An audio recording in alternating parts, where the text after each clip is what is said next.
And my first house was just about a block and a half down that way. It was a sandy beach, and I remember crawling around on our sandy floors.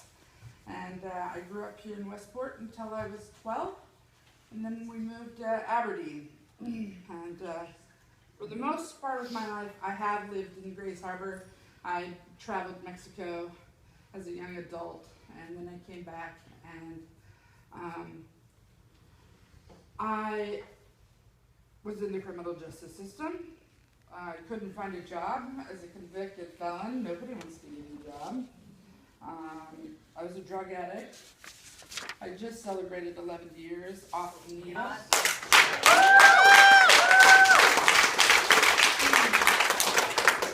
And a lot of people don't know that about me. That's not something that I talk about frequently. But I have been on the streets. I lived in my car in Aberdeen while I was trying to get clean. And I was trying to go to college. I lost custody of my kids. And I was determined not to use drugs. And that's really hard to do when that's all there is. And when you drive up the street and, hey, there's Joe. You know Joe. Pull over and talk to Joe. Next thing I know, I get the needle in my arm again. So the drive that I had was my kids. 3 boys. And I was determined that that wasn't going to be their legacy. And so I had to figure out how the fuck I was going to get out of that. And so I went to school. I went to school every day. It was hard. I hadn't learned that. That was not something that I had acquired as a skill. And I just kept going. And I had good professors that saw something that I just didn't see in me. And I just kept doing it one day at a time. You know, they say that in 12 steps, and it sounds real cliche, but at the end of the day, that's what it has to be. It's just one day at a time. And I kept doing that. I went to night school at Evergreen, and during the day, I'd stay in my apartment, my shitty little $300 apartment that I just stayed in because it was safe. And I would go in the middle of the night to safely get my groceries.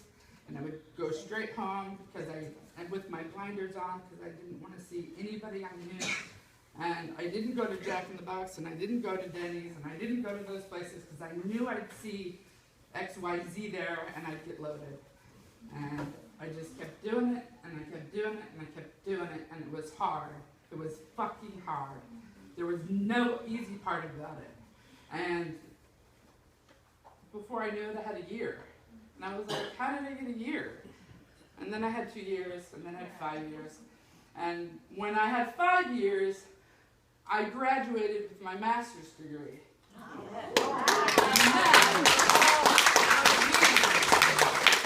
And it was about 3 months after that, I got my first job as an adult.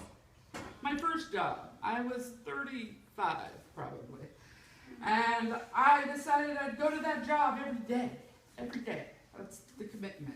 I'd stay clean and I'd go to work every day. And I was grateful to have the job. And I was grateful to be clean. And I was grateful for my community. I was grateful to live in Grays Harbor. And it was hard to get to that point. I hadn't been at that point. I hated everything. I hated everybody. I hated. And it took a lot to get to where I'm at today, which is 11 years later. I've got a great life. I'm making a living. I have all my kids back. Well, not my oldest because he's grown. But he's back in my heart, and we're good. You know, we're good. And my kids don't have to use, and they know they don't have to use, and they don't have to go to jail, and they don't have to, you know, squat and cough. I mean, all of the degrading and the miserable things that we have to do as human beings to exist. I mean, to really exist. And you only know that if you've lived it. And you only know the anguish if you've lived it. You can see it. I can see it here. I can see it in my friends here when I come and I cook. I can see that. And I'm empowered by your struggle because I've struggled. And I want to tell you that there is hope. It may not feel like it, and it may not feel like it for a long time. Every day it may feel hopeless, but there is hope.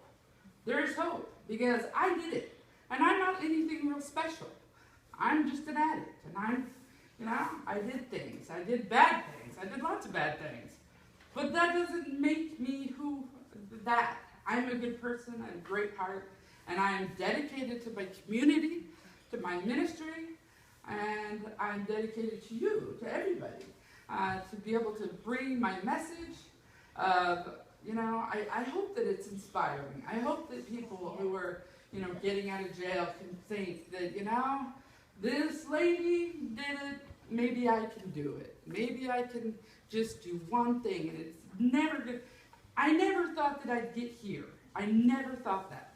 I thought if I could just get to have my kids back. And I'd be a fucked up crazy mess, but at least I'd have my kids. And then I got them back. And they pushed me to be better. To be that baseball mom that I didn't feel like I could be. Because I wasn't like them. I wasn't like those people. No, I'm fucking better. I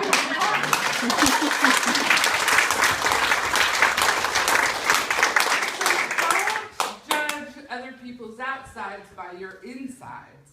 That's the biggest message here. Is you may feel like shit on the inside, and you may be looking at all these people and have their story figured out in your head, but don't do that. Because you are amazing. And you can get up and do one thing, just one thing a day. Get up and do it. The one thing. If that's go to school all day, if that's look for one job a day, all you gotta do is one thing. And if that's just, I'm not gonna smoke pot today, or I'm not gonna put a needle in my arm today, or I'm not gonna buy a beer, do the one thing. Do one great thing. That's all I got today.